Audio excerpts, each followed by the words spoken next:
These Afghan children are orphans, and most are severely disabled.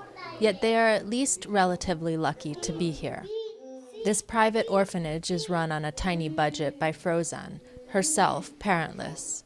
She lost her mother and father when she was a baby, her leg in an airstrike, and her grandmother when she was 9. Now she's determined to try to care for those who need it most. There's a difference in caring for healthy and unhealthy children. You know, there are many problems for these children because they need someone with them every moment. They can't do anything without other people's help. But help is getting ever harder to come by. The US-led military intervention in Afghanistan came with a massive development program. But as international forces withdraw, the money from abroad is also disappearing. And getting hold of government funds isn't easy. Corruption in the 30 state orphanages is rife. If the people who are working for the children are corrupt, then we cannot help the children even if we try to reform the management.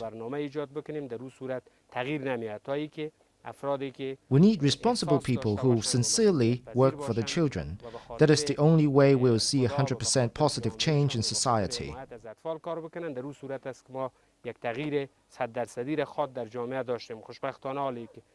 One reported problem is that some parents with connections use government-run homes to house and educate their own children, meaning real orphans are denied scarce resources.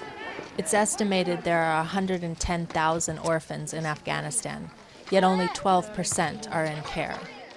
Relatives often end up supporting parentless children, but for some families, that's just not an option. Abdul Rab was lucky to get a place here. We don't have the means to provide him with food, clothing, or take him to school. We can't afford the expenses.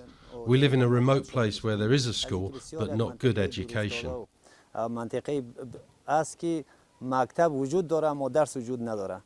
International aid was meant to transform the country's welfare standards, but the most vulnerable are seeing little benefit of the billions of dollars spent.